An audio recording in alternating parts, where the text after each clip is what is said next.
بسم الله الرحمن الرحيم. نحمده ونصلي ونسلم على رسوله الكريم، أما بعد. عن أبي هريرة رضي الله تعالى عنه وعنهم عن النبي صلى الله عليه وسلم أن رجلا زار أخا له في قرية أخرى فأرسل الله له على مدرجته ملكا وذكر الحديث إلى قوله إن الله قد أحبك كما أحببته فيه، رواه مسلم وقد سبق في الباب قبله.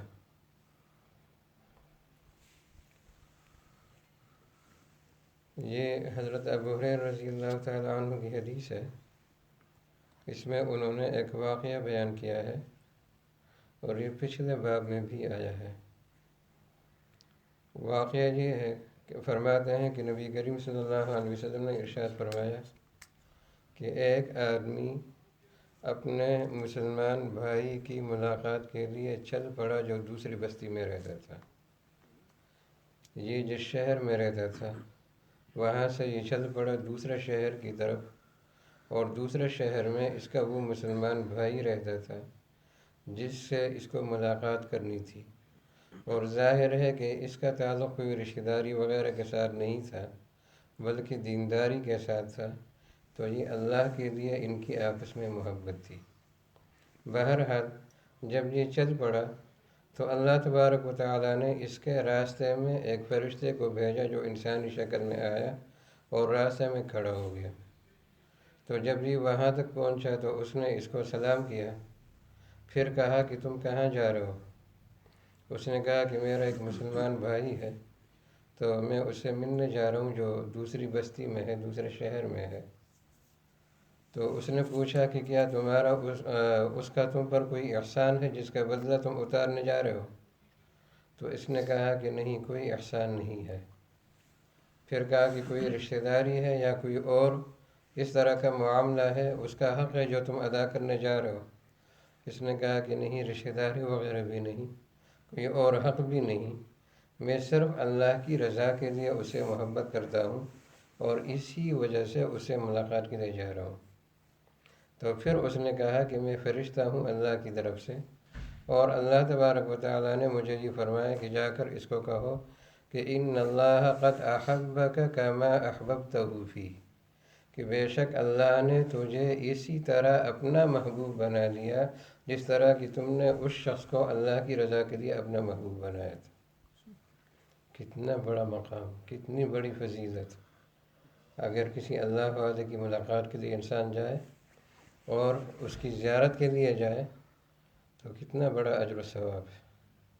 حضرت مولانا سلیم دورار صاحب جو ہمارے بزرگوں میں سے ہیں، لیسٹر میں مشہور عالم ہیں، یہ کہیں عمرہ یا حج کے سفر پر تھے تو مسجد نبوی میں کسی بزرگ کا ان کو پتہ چلا تو یہ اس بزرگ کی ملاقات کے لیے جانے لگے.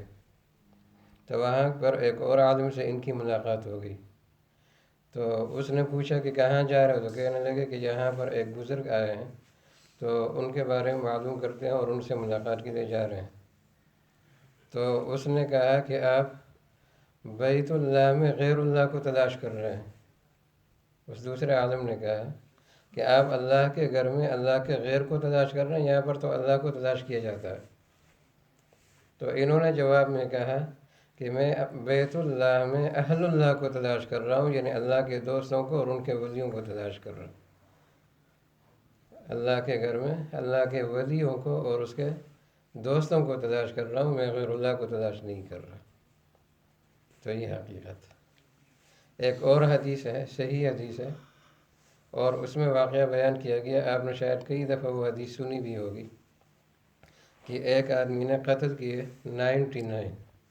سوچنے کی بات، 99 بندوں کو اس نے قتل کیا. پھر اس کو احساس ہوا کہ مجھے توبہ کرنی چاہیے، میں نے ظلم کیا ہے، زیادتی کی ہے. اس کو کسی عالم کا پتہ بتلایا گیا، کسی راہب وغیرہ کا، یہ پچھلی امتوں کا واقعہ.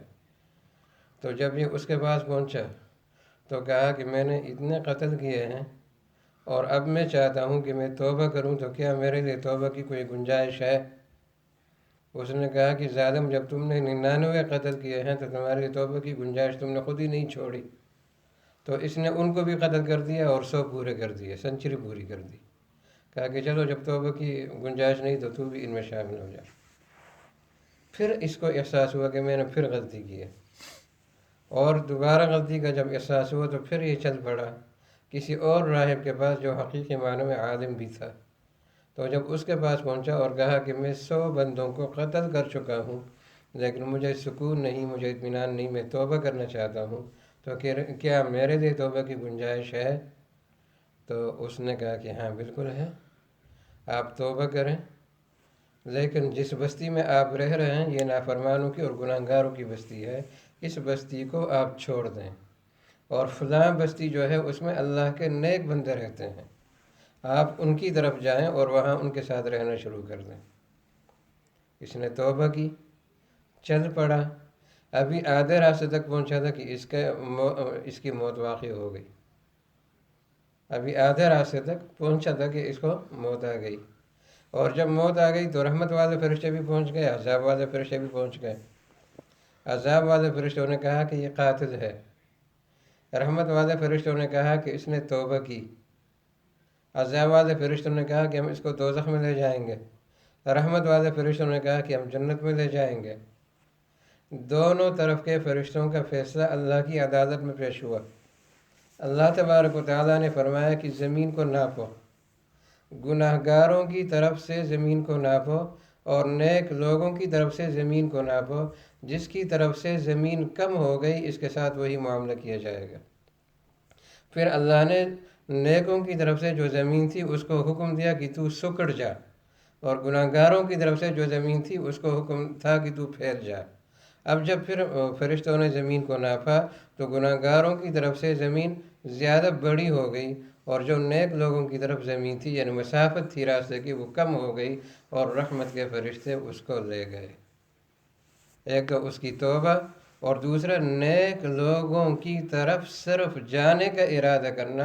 وہاں ابھی پہنچا بھی نہیں، آدھا راستے میں پہنچا، لیکن ان نیک لوگوں کے پاس جب اس نے جانے کا عزم کیا اور چل پڑا اور راستے میں فوت ہوا تو اس کے ساتھ اتنی رحمت کا معاملہ کیا گیا کہ 100 بندوں کا قاتل اللہ تبارک و تعالیٰ نے اس کی توبہ بھی قبول کی، اور رحمت کے فرشتے اس کی روح کو اپنے ساتھ لے گئے۔